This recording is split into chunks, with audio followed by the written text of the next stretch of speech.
안녕하세요. 저는 지방에 살고 있는 30대 여성입니다.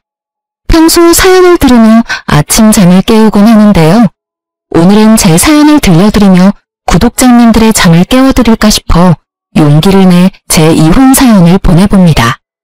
남편과 전 휴대전화를 판매하는 매장에서 처음 만났어요. 가장 친한 친구는 그 매장의 직원이었는데 남편 역시 그곳에서 일하고 있었어요. 전 친구에게 휴대전화를 사러 친구의 직장을 찾았고 휴대전화 매장 치곤 엄청 넓은 데다 직원들도 많아 친구를 찾는 것이 쉬운 일은 아니더라고요. 친구도 손님을 보는 중인지 전화도 받지 않아 혼자 둘러보던 중에 남편이 말을 걸어왔고 전 친구가 여기서 일하고 있다며 혼자 구경하며 기다리는 중이라고 말하며 정중하게 사양했어요. 그렇게 어떤 기종으로 살지 고민하며 둘러보던 중 저를 발견한 친구가 저에게 다가왔고 전 친구의 추천대로 휴대전화를 구입하고 매장에서 나왔어요. 그날 저녁 친구에게 연락이 와 남편이 저에게 관심을 보인다며 연락처를 줘도 되냐고 묻더라고요. 그래서 전 친구에게 어떤 사람이냐고 물어봤죠. 남편이 입사한 지 얼마 되지 않아 정확히 어떤 사람인지 잘 모르겠으나 일은 잘한다고 하더군요. 전 번호를 알려주라고 했어요. 괜히 안 된다고 했다가 중간에서 친구가 곤란할 수도 있겠다는 생각도 있었지만 매장에서 본 남편의 인상이 나쁘진 않았거든요. 평소 곰돌이푸 같은 남자를 좋아했는데 딱 그런 스타일의 푸근한 인상이었어요. 그렇게 저흰 연락을 주고받다 연인 사이가 되었고 결혼까지 하게 되었죠. 결혼을 준비하며 얼굴을 붉힐 일이 있었는데 일단 그 이야기부터 시작할게요. 그땐 저희가 반지와 예물을 보러 다닐 때였는데 저와 남편이 유난히도 시간이 맞지 않아 남편 반지와 제 예물을 예비 신우와 함께 보러 가게 되었어요. 남편에겐 이미 친정에서 온 고가의 명품 시계를 해줬던 터라 저도 내심 기대를 하고 있었죠. 이왕 줄 거 주고 받을 거 받기로 한 결혼 어쩔 수 없이 준 대로 받고 싶더라고요. 그래서 전 남편에게 가방보다 금을 더 좋아하니 혹시나 명품 가방 사줄 생각이면 가방보단 금을 해줬으면 좋겠다고 미리 언지를 줬어요. 남편은 흔쾌히 알겠다고 했고 어머님께도 미리 말을 해뒀는지 어머님은 바로 저를 예물 전문 주얼리 샵으로 데리고 가시더라고요. 이것저것 보고 있는데 딱 마음에 드는 목걸이, 팔찌, 반지 세트를 발견했고 직원분께 그것으로 좀 보여달라고 했죠. 그러자 어머님이 화들짝 놀라시며 저에게 핀잔을 주기 시작했어요.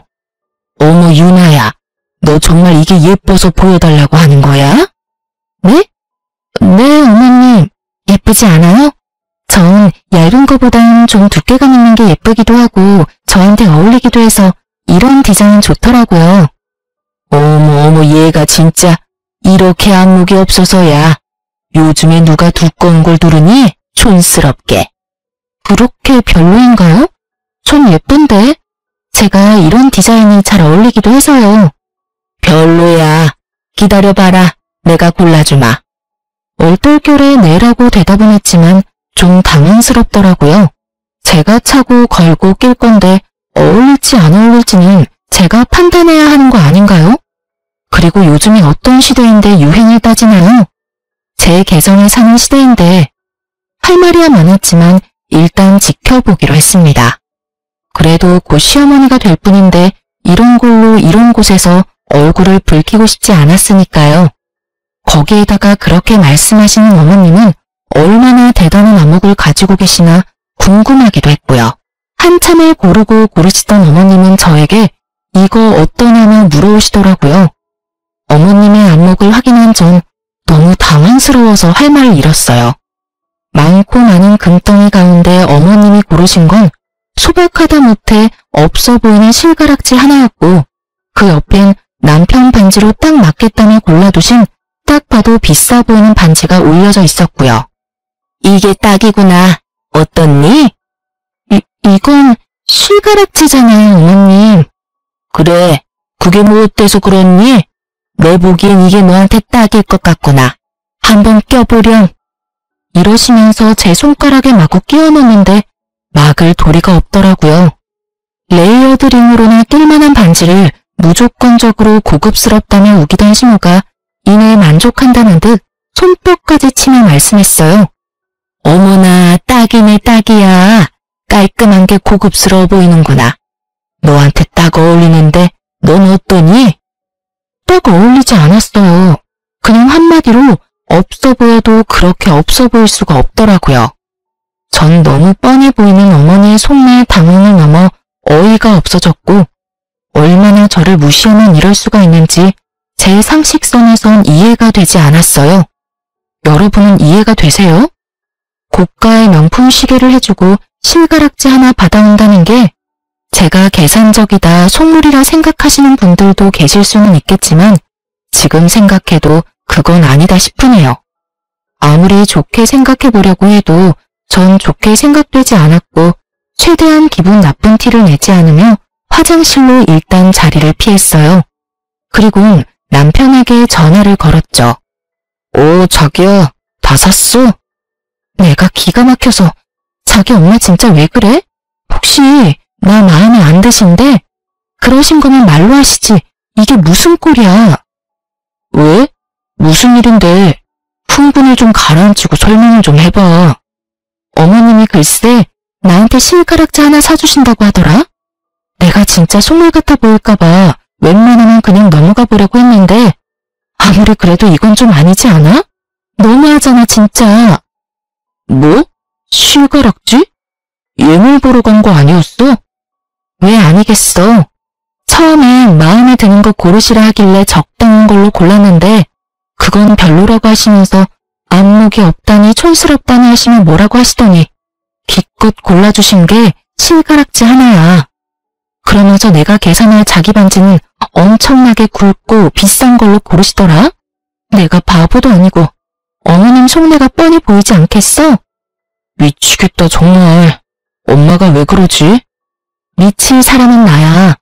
우리 집에선 당신 대접해준다고 당신이 갖고 싶어하던 시계까지 기쁜 마음으로 사주셨는데 난 이런 대접이나 받고 이게 뭐야 진짜. 나 지금 기분 같아선 파혼이라도 하고 싶은 심정이야. 완전히 무시당하는 기분이라고. 그러니까 자기가 빨리 와서 이 상황 좀 해결해봐. 진심이었어요. 예물이란 게 뭔가요? 말 그대로 예의를 담아주는 물건 아닌가요? 그런데 저에 대한 예의가 실가락지라니. 어머님께 이런 거지 같은 취급을 받으니 결혼 마음이 싹 사라지려고 하더라고요. 마침 남편 회사 근처였기에 남편은 생각보다 더 빨리 샵으로 들어왔고 불이 나게 달려온 남편을 본 시모는 말까지 더듬으며 조금 전과는 전혀 다른 태도를 보이더군요. 이윤아야, 다시 보니 아까 네가 고른 게 제일 괜찮은 것 같으네. 다시 보니 고급스럽네. 이걸로 할까? 아깐 별로라고 하셨잖아요. 촌스럽다고 하셨는데 다시 보니 괜찮으세요? 그래, 다시 보니 괜찮네. 어느새 저와 어머님 근처까지 걸어온 남편은 어머님이 애써 감추고 있던 실가락지를 발견했고 그 반지를 들어올리며 어머님께 따져 묻더라고요. 엄마, 이건 뭐야? 설마 이거 유나 사주려고 그랬어? 고작 이 반지를?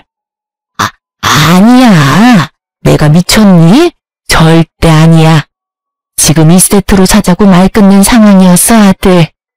필사적으로 부인하던 어머님은 재빠르게 계산을 해버리시더라고요.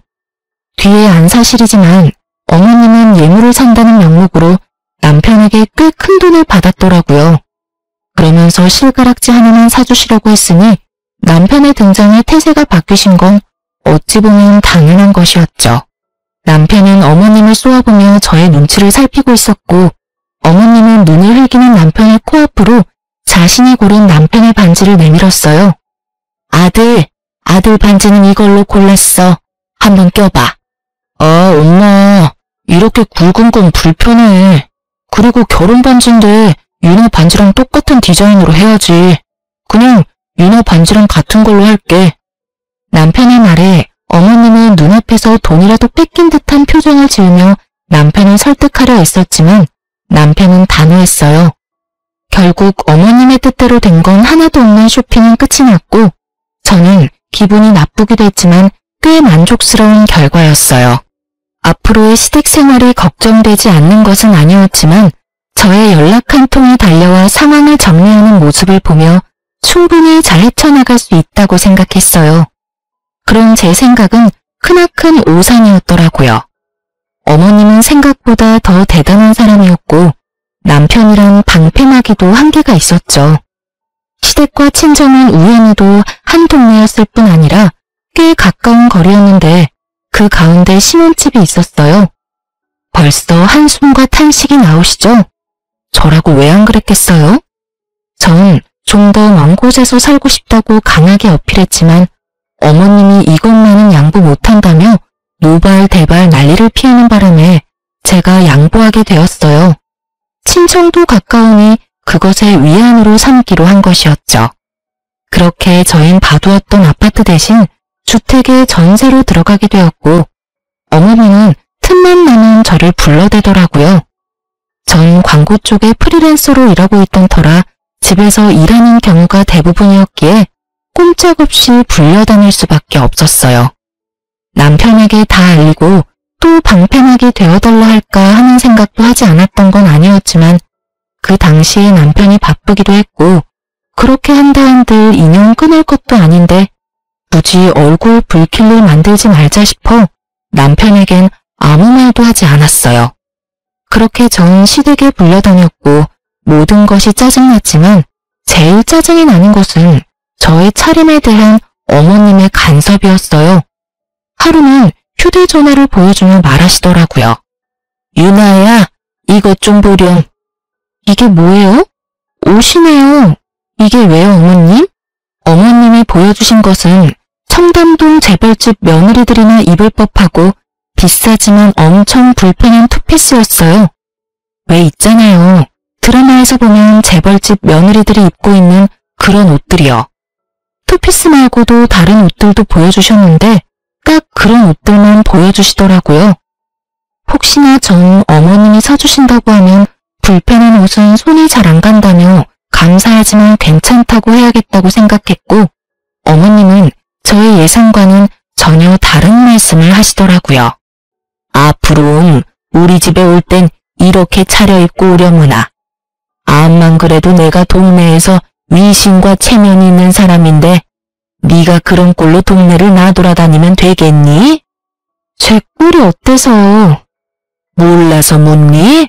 매번 편한 차림으로 오지 않니? 네 꼴을 보면 동네 사람들이 뭐라고 하겠어. 내가 너 때문에 나 부끄러워서 동네에 얼굴을 들고 다닐 수 없는 지경이야. 요즘은 너랑 마주칠까봐 집에 손님도 못 부르고 있어. 그러니까 앞으로는 이런 옷들만 사고 차림에 신경을 좀 쓰도록 해라. 알겠니? 굳이 그렇게까지 해야 할까요? 집도 가까운데 그렇게까지 차려입는 게 더 이상한 것 같아요, 어머님.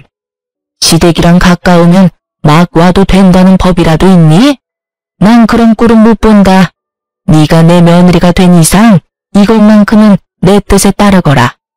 난 다른 건 몰라도 남의 입방아에 오르내리는 건 못 참아. 알겠어? 전 아무런 대답을 하지 않았어요. 아까부터 계속 편하다, 막 온다고 하시는데 저 그렇게 편한 차림으로 시댁에 오지 않았어요. 청바지에 니트 차림, 면바지에 가디건 이런 식으로 나름 챙겨 입고 왔었어요. 아니 그리고 걸어서 2분 걸리는 시댁에 가겠다고 그렇게까지 차려입어야 하나요? 심지어 남편은 친정에 갈 때 집에서 입고 있던 편안한 차림으로 가는데 왜 저만 그런 불편한 차림으로 시댁에 와야 하는지 이해도 납득도 되지 않더라고요. 그리고 웃긴 건 그렇게 말씀하시는 어머님 차림은 어떤지 아시나요? 목이 다 늘어난 티셔츠에 몸빼바지같이 축 늘어지는 바지만 늘 입고 있거든요. 저에게 간섭하실 시간에 본인 차림이나 신경 쓰시지 하는 생각이 들더군요. 전 당연히 그런 옷은 사지 않았고 살 생각도 없었어요. 그래도 어머님 말씀은 완전히 무시하긴 좀 그래서 나름 불편하지 않은 선에서 과하지 않게 신경 써서 입고는 가드렸어요. 그런 저의 모습에 어머님은 역정까지 내시며 뭐라고 하시더라고요. 예, 너는 내 말을 어떻게 들은 거야? 내가 분명 옷차림에 신경을 쓰라고 했지? 너 지금 나 무시하니? 너는 말해라. 난 내 마음대로 하련다. 이거니 지금? 에이, 어머님. 무슨 말씀을 그렇게 하세요. 제가 설마 그렇게 어머님을 무시하겠어요? 그런 거 전혀 아니고요. 어머님이 말씀하신 고급스러운 옷으로 알아봤는데 글쎄 100만 원 가까이 하는 것도 있고 제일 저렴한 게 100만 원 조금 안 되더라고요. 너무 비싸서 못 샀어요. 저도 정말 사고 싶었는데 그래서 드리는 말씀인데 어머님이 좀 사주시면 안 될까요? 선물 주신다고 생각하시고 사주시면 제가 감사한 마음으로 입고 올게요. 이왕 사주시는 김에 한 두세 벌 사주시면 번갈아 가면서 입고 올 수 있을 것 같아요. 어머님의 어이없는 요구에 전 뻔뻔하게 대응했고 그런 저의 대응에 어머님은 할 말이 없으신지 말을 돌리시더라고요. 어머님은 당연히 사주실 리가 없었고 전 그날 이후 평소 차림대로 다닐 수가 있었어요. 시댁에 자주 물러가긴 했지만 그것도 적응이 되니 할만하더라고요. 사연에 등장하는 다른 시어머니들과는 다르게 어머님은 몸을 쓰는 일 대신 저와 수다를 떨었고 그 시간이 곤욕스러울 때도 있었지만 대부분은 뭐 참을만 했어요. 그렇게 짚고 시댁을 오가는 생활에 적응이 될 때쯤 김장철이 다가왔어요. 남편에게 들은 바론 김장을 크게 하지 않는다고 들었는데 어머님은 무슨 작정을 하셨는지 배추 100포기를 주문하셨다고 하시더라고요. 전화로 그 이야기를 어머님께 전해 듣는데 당황스럽기까지 하더군요. 그러면서 하시는 말씀이 정말 가관이었습니다. 그런데 너 김장은 할 줄 알지? 그 정도는 배워서 시집 온 거지? 아니요. 친정에서 하는 건 본 적 있는데 직접 해본 적은 없어요. 어머님, 아무래도 100포기는 너무 많은 것 같은데 좀 줄이는 건 어떠세요? 100포기가 많긴 뭐가 많니? 그것도 한 끼 두 끼 먹다 보면 금세 동나. 어휴, 올해는 며느리도 있어서 좀 편하게 하겠다 싶었는데 넌 도대체가 김장도 안 배우고 뭐 했니? 요즘 시집가면서 김장까지 배우고 가는 여자가 몇이나 되나요? 또 시작이구나 싶은 마음이 들더군요. 그러게요. 남편이 자기 집은 김장 크게 안 한다고 해서 굳이 배울 필요가 있을까 싶었는데 100포기나 하신다고 하니 제가 뭐 드릴 말씀이 없네요. 작년까진 그랬지. 하지만 이제 너도 시집왔고 이 정도는 당연히 해야 하지 않겠어? 너도 먹고 우리 아들도 먹어야 할 거 아니야. 아, 네. 제가 김장날 가서 열심히 배우면서 도와드릴게요. 배우면서 돕는다고 도움이나 되겠니? 어쩔 수 없지 뭐. 네 친정엄마라도 와서 도우라고 해. 네가 못하니 사돈이라도 와서 도와야지 어쩌겠어? 딸이 못하니까 엄마라도 와야지.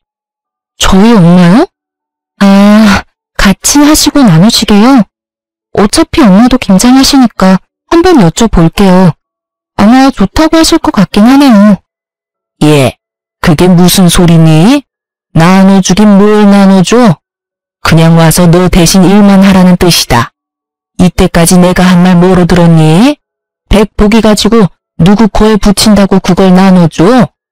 무슨 저희 엄마가 시댁 전용 도우미도 아니고 이쯤 되니 한번 해보자는 뜻으로밖에 들리지 않더군요. 생각하는 것만큼 호락호락하지 않은 며느리라는 것을 기필코 보여드려야겠다는 생각이 들었어요. 그러니까 저희 엄마한테 무급으로 가서 일만 하고 가란 이 말씀이네요? 그래, 이제야 내 말 뜻을 제대로 알아듣는구나. 그러면 김장 날짜 정해서 알려줄 테니 사돈한테 말 좀 전해주려무나. 아니요, 어머님. 옛말에 일하지 않는 자 먹지도 말라고. 저희는 김치 안 먹고 일도 안 할게요. 남편이 워낙 김치를 좋아하니 가서 도와드리고 좀 받아오려고 했는데 친정엄마까지 고생시켜가면서 먹고 싶지는 않아서요.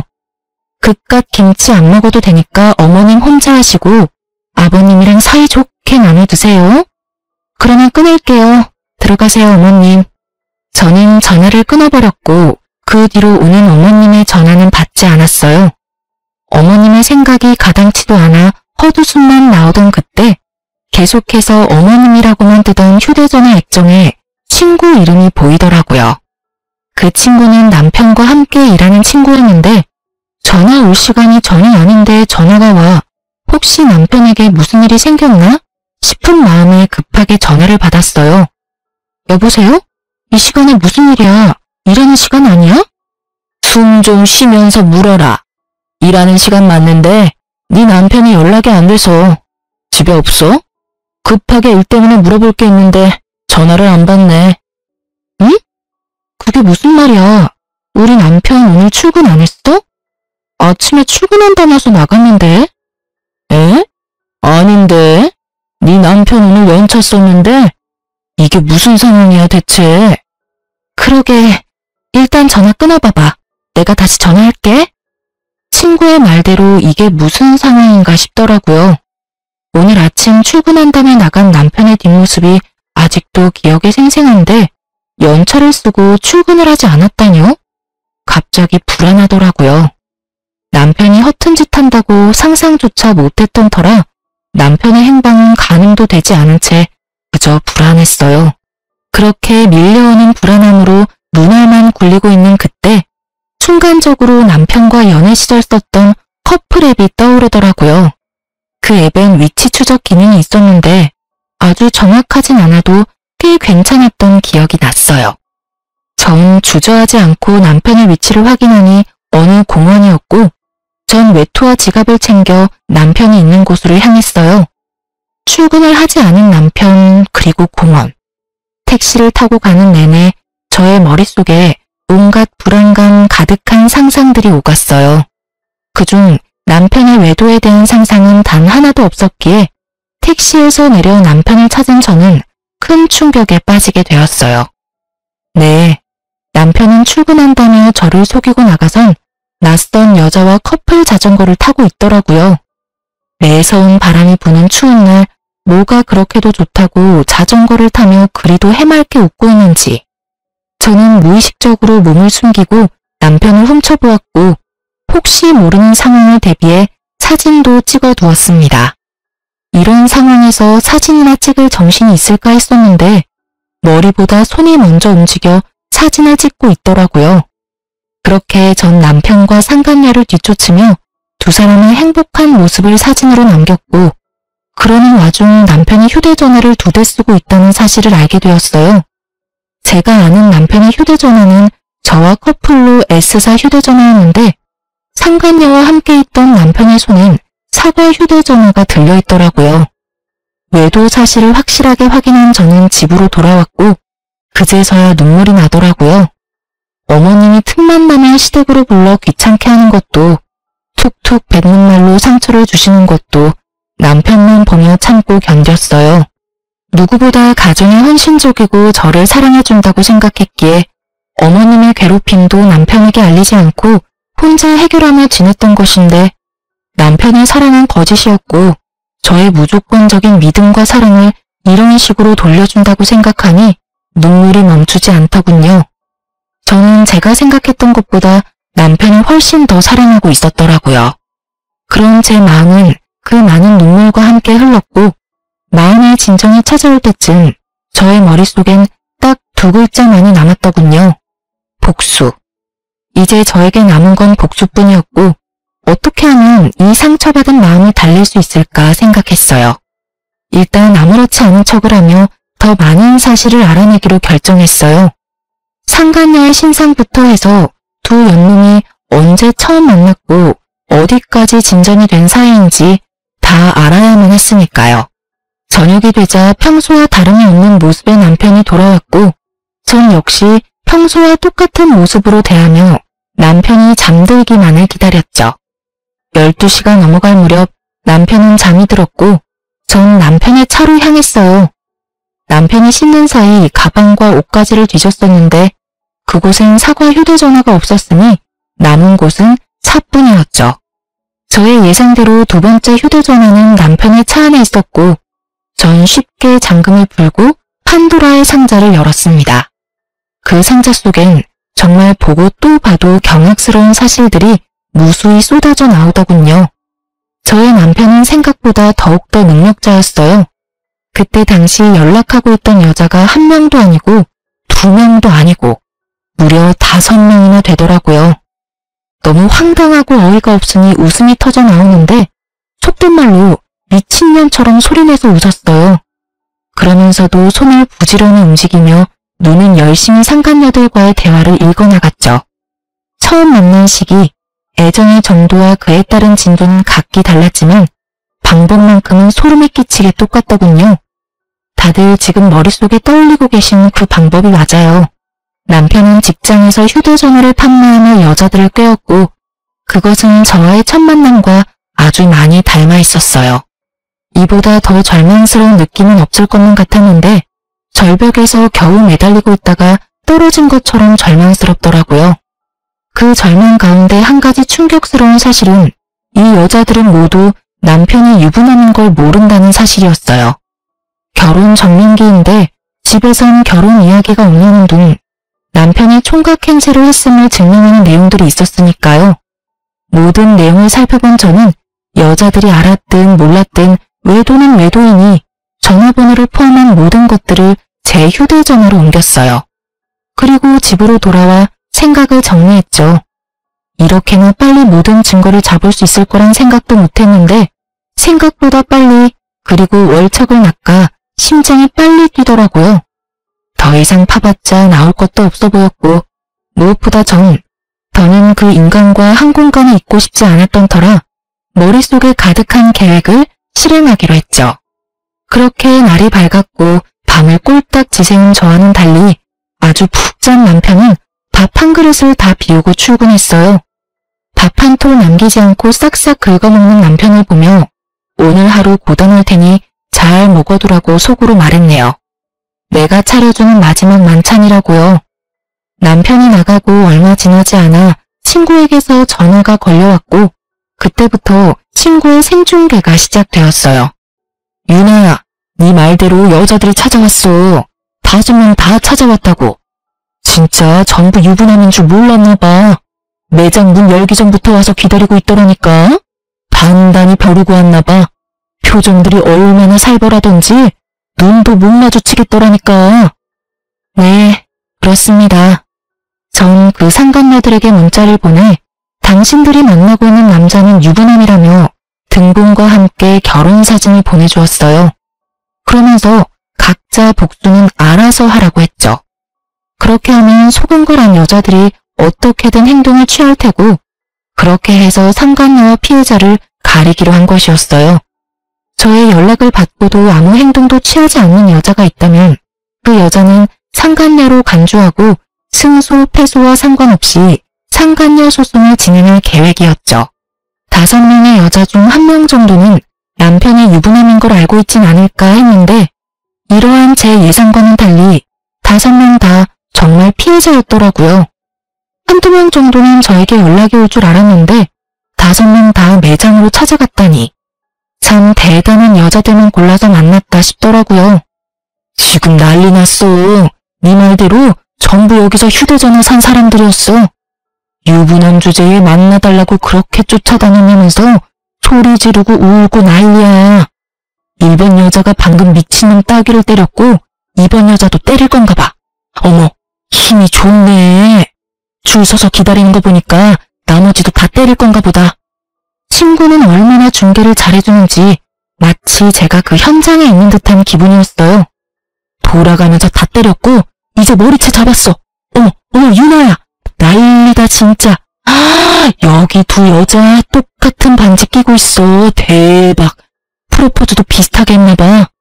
나머지 3 여자는 뺨 한 대 때리고 그렇게 살지 말라고 하고 갔는데 2 여자는 울고불고 난리다 난리.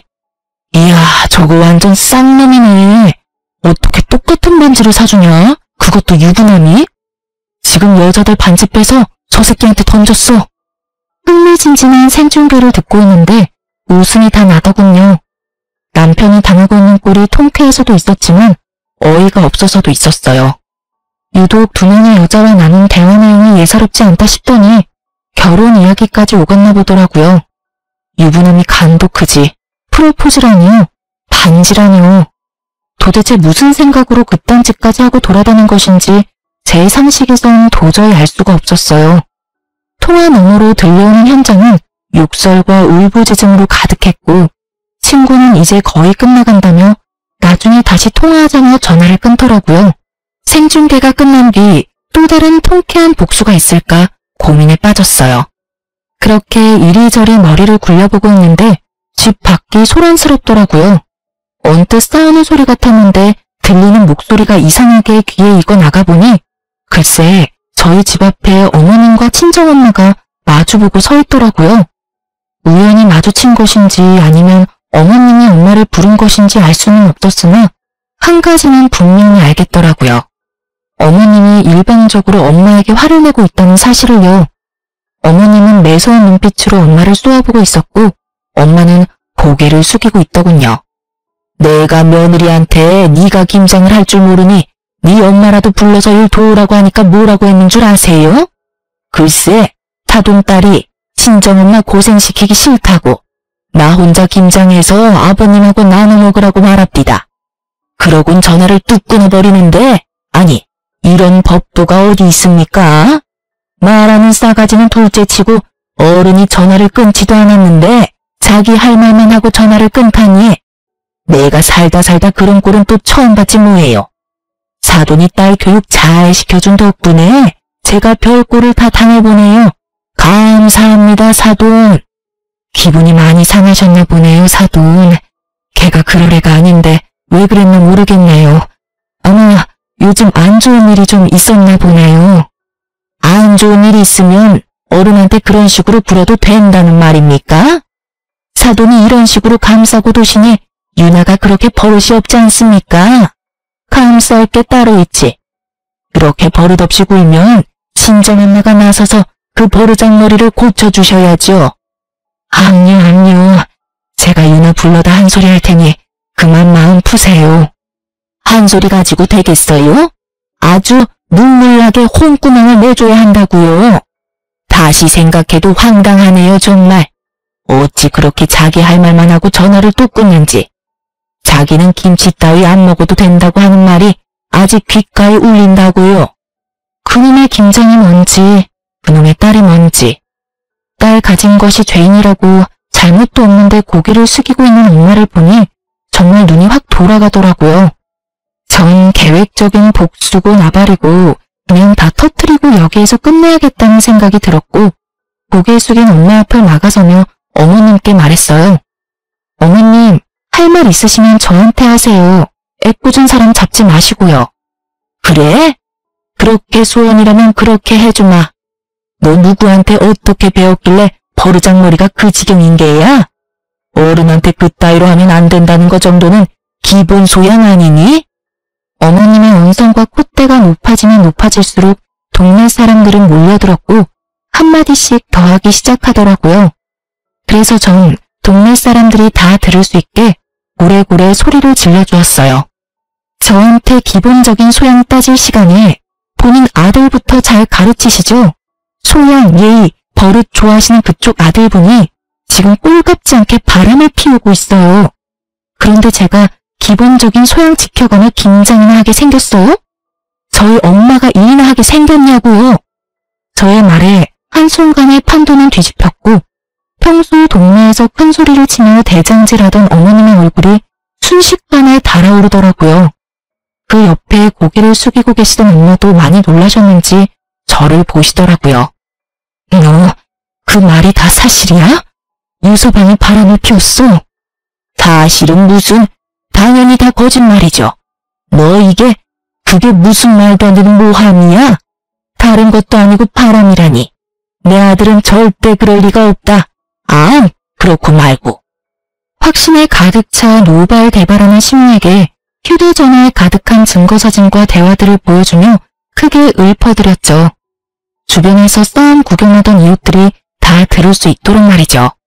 두 눈으로 아들의 파렴치한 짓을 본 어머님은 잠깐 멈칫하는 듯 하더니 손바닥 뒤집듯 태세를 바꾸시더군요. 네가 평소에 얼마나 못했으면 그 순진한 내 아들이 바람을 피워. 나한테도 그따위로 하더니 내 아들을 얼마나 들들 볶았으면 바람을 피우냐고. 내가 안 봐도 뻔하다 뻔해. 우기기가 아주 선수급이더라고요. 궁지에 몰리니 말도 안 되는 말을 해대면 우겨대는데 들을 가치도 없는 말이라 사뿐하게 무시하고 더 충격적인 사실을 알려드렸죠.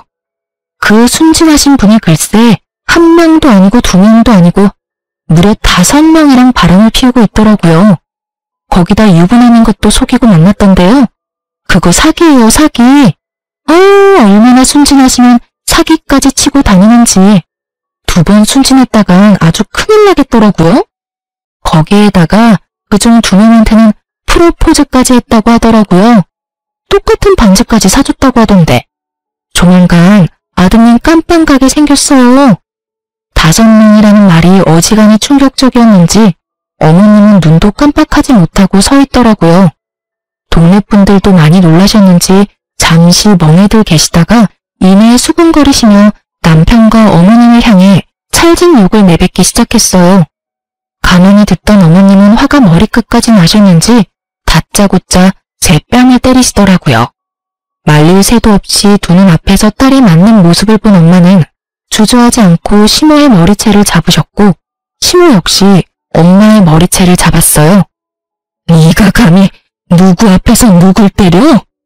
맞을만 하니까 때리지. 딸 교육 하나 기가 막히게 시켰어 아주.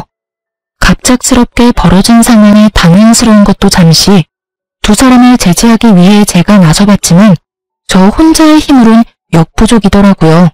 그렇게 싸움은 계속되고 있었고 힘이 많이 빠져 머리채를 잡은 손가락이 많이 풀린 어머님과는 달리 엄마는 작정한 듯 어머님의 머리채를 잡은 손이 다 떨릴 정도로 힘을 주고 계셨어요. 생각보다 길어지는 싸움에 동네 분들이 나서주시려는 그때 우리 엉망인 남편이 달려와 엄마와 어머님을 떼어놨어요. 그리고는 저에게 다짜고짜 따지기 시작하더군요. 당신이 그 여자들한테 연락했어?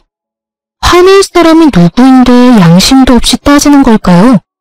마음 같아선 한 대 쳐버리고 싶었는데 이미 하고 있는 꼴이 처참해 손도 올라가지 않더군요. 전 생중계를 통해 남편의 꼴을 이미 예상하고 있었던 터라 크게 놀랍지도 않았지만 시모는 많이 놀란 것 같더라고요. 뭐 놀란 걸로 치면 저희 엄마도 마찬가지이긴 했지만요. 아들, 이게 무슨 꼴이야? 너 싸웠니? 맞았어? 감히 누가 내 아들한테 손을 댄 거야? 누구야? 도대체 누구야? 어머님은 남편을 추궁하기 시작했고 그제서야 자신의 꼴이 어떤지 자각한 남편은 황급히 얼굴을 가리더군요. 이미 늦은 일이었지만요. 그러면서도 저를 원망하고 싶은 모양인지 끊임없이 물어오더라고요. 당신이 말했어? 네가 말했냐고. 아무리 내가 잘못했다고 해도 어떻게 그 여자들한테 사실대로 다 말하면 어떻게 해? 나 고소당하게 생겼다고. 어떻게 책임질 거야? 너 진짜 제정신 아니구나. 그딴 걸 왜 나한테 물어? 그리고 네가 잘못한 일 네가 알아서 해결해야지. 누구 보고 책임지라 말아요? 사기를 치든 고소를 당하든 네 문제는 네가 알아서 해결하고 위자료나 준비해. 나 너랑 이혼할 거거든. 뭐? 이혼? 너 지금 이혼이라고 했어? 그래, 이혼이라고 했다. 그러면 내가 이 꼴까지 보고 너랑 계속 살 줄 알았어? 내가 진짜 혹은 줄 알아? 내가 이혼을 해줄 것 같아? 나 이혼 절대 안 해줄 거야. 야, 네가 이혼하기 싫다고 하면 이혼을 못할 거라고 생각해? 착각도 이분수지. 네가 지은 죄가 얼만데 지금 그런 착각을 하고 있는 거야. 지은 죄라고 했냐? 그래, 네가 무슨 짓을 어떻게 누구와 하고 다녔는지에 대한 증거가 나한테 차고 넘치게 있거든? 그러니까 허튼 생각하지 말고 위자료나 준비해. 1명도 아니고 5명이랑 외도나 저지른 주제에 낯짝도 뻔뻔하기도 하지. 하긴 그렇게 뻔뻔하니 그딴 짓이나 하고 있었겠네. 대단하다 대단해. 저의 남편의 대화 그리고 결정적으로 남편의 몰골로 외도가 확실해지자 동네 분들은 더욱 손가락질하며 욕을 하기 시작하더라고요. 남편의 욕도 욕이었지만 어머님에 대한 욕이 많더라고요. 갖은 욕설을 듣고 있던 어머님은 아들의 이혼 사실보다 본인이 당할 망신이 더 걱정인지 저를 모함하기 시작하더군요. 이거 네가 모두 꾸민 짓이지? 네가 전부 꾸미고 내 아들 함정에 빠뜨린 것이지? 이 독한 년이 꾸민 짓이 분명해. 분명하다고. 도대체 뭘 어떻게 꾸미면 5명의 여자를 남편에게 붙이고 이런 상황까지 올 수 있는 것일까요?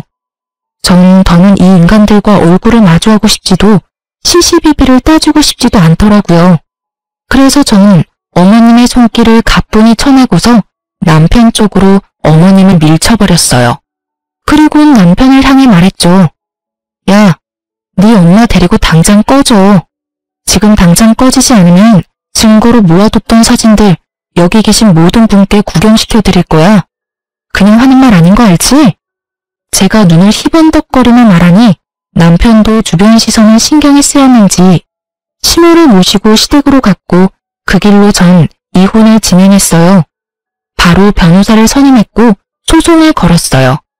이혼 준비로 바쁘게 지내고 있는 와중에 남편 놈과 함께 일하는 친구에게서 연락이 왔어요. 제 안부를 물으며 그놈이 어떻게 지내고 있는지 알려주더군요. 유나야, 어떻게 지내? 나 이혼 준비하면서 그렇게 지내지. 걱정하지 마. 생각했던 것보단 잘 지내. 그래, 그렇다면 다행이고. 내가 얼마나 걱정했는지 몰라. 처음에 그 인간이 네 번호 물을 때 내가 가르쳐주는 게 아니었는데. 아니야. 내가 알려주라고 해서 네가 알려준 거잖아. 엄연히 따지면 전부 내 탓이지 뭐. 난 정말 괜찮으니까 괜히 자책하지 마. 그나저나 그 인간은 거기 계속 다니고 있어? 출근은 해? 놀랍게도 다니고 있어. 얼마나 뻔뻔한지 그 난리가 났었는데도 꿋꿋하게 출근은 하더라니까. 진짜 뻔뻔하긴 하다. 나 같으면 절대 못 나갈 것 같은데. 하긴 위자료 주려면 열심히 일은 해야지. 하긴 여기 사람들 다 손가락질하고 욕하고 난리도 아니야. 그뿐인 줄 알아? 말 걸어도 다 무시하는데 그 모진 냉대에도 네 말대로 위자료 주려고 그러는지 얼굴에 철판 깔고 열심히도 출근하고 있어. 근데 그러면 뭐라니? 이혼 소송 말고 사기로도 소송 2건이나 진행 중인 것 같던데. 거기에 정신이 쏙 빠져서 일도 엉망진창으로 하고 매출도 못 내고 있어서 곧 잘릴 것 같아. 완전 오늘 내일 하고 있어. 그거 참 뿌린 대로 잘 거뒀다고 생각했어요. 다른 소송은 어떻게 마무리되었는지 잘 모르겠지만 전 위자료를 받고 이혼했습니다. 명백한 유책 배우자는 남편이었기에 결과에 큰 이변은 없었죠. 전 시댁은 동네에서 망신을 크게 당했기에 집을 싼 값에 급하게 내놨지만 생각만큼 빨리 나가지 않더라고요. 덕분에 친정이었던 저의 귀에도 그 망할 식구들의 소식이 들려오더라고요. 그렇게 전해 들은 소식에 의하면 이러했죠. 그 집구석에서 유일하게 제정신이었던 전 시부가 그래도 아들인지라 전 남편을 집으로 받아주긴 했지만 소송에 관한 그 어떤 금전적인 도움은 없을 거라고 못을 박았다고 하더군요. 저에게 위자료를 주고 남은 돈이 얼마 없다는 것을 뻔히 다 알고 있던 전 시모는 전 시부 몰래 돈을 해주려다 걸리게 되었고 그렇게 둘 다 집에서 쫓겨났다고 하더군요. 우연히 외출하고 돌아오는 길에 전 시댁 앞에서 무릎 꿇고 앉아 빌고 있는 두 사람을 봤는데 참 통쾌하더군요. 여보, 한 번만 용서해줘요. 하나뿐인 아들 옥살이 시킬 수는 없어서 도와주려고 했던 거예요. 다신 그러지 않을 거고 그런 마음도 먹을 일 없어요. 이제 도와주려고 해도 당신이 다 뺏어가서 돈도 없잖아요. 그러니 이 문 좀 열어줘요. 아버지, 집에 손 돌리지 않을 테니 집에만 들어가게 해주세요. 저 진짜 갈 데 없다고. 그렇게 한참을 빌던 모자가 겨우 열린 대문 안으로 들어가는 모습을 지켜본 눈이 저를 포함해 한둘이 아니었어요. 표정을 보아하니 다들 통쾌하다고 생각하는 듯 했어요. 저 역시 그러했고요.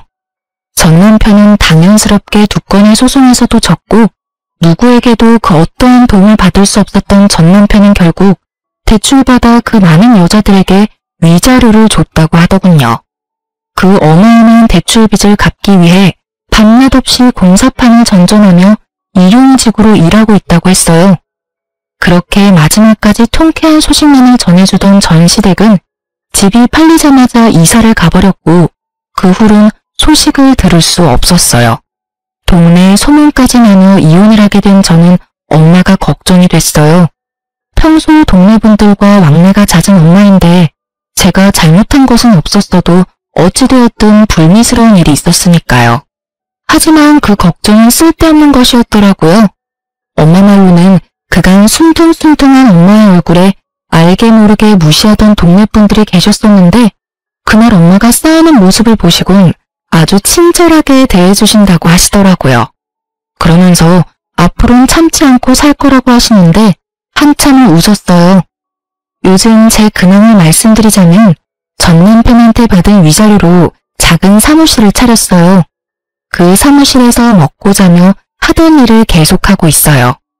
결혼 생활을 할 땐 전 시댁에서 오는 스트레스가 이만저만이 아니었던 터라 일에 집중도 되지 않고 그렇다 보니 결과물 역시 만족스럽지 못했는데 요즘은 정말 이래도 되나 싶을 정도로 일의 능률이 향상되었어요. 저를 찾아주시는 고객분들도 많아지고요. 요즘엔 기업에서도 의뢰가 들어와 이런 추세라면 직원을 뽑아야 할 것 같은데 어떻게 할지 고민에 빠져있네요. 참 행복한 고민이죠? 이렇게 이혼 후 모든 일이 잘 풀리고 큰 걱정 없이 살고 있습니다. 이로써 저의 이야기는 끝이 났어요. 제 나름대로는 통쾌한 결과였는데 여러분은 어떠셨는지 모르겠네요. 두서없는 사연 끝까지 들어주신 구독자분들 감사합니다. 좋은 하루 되세요.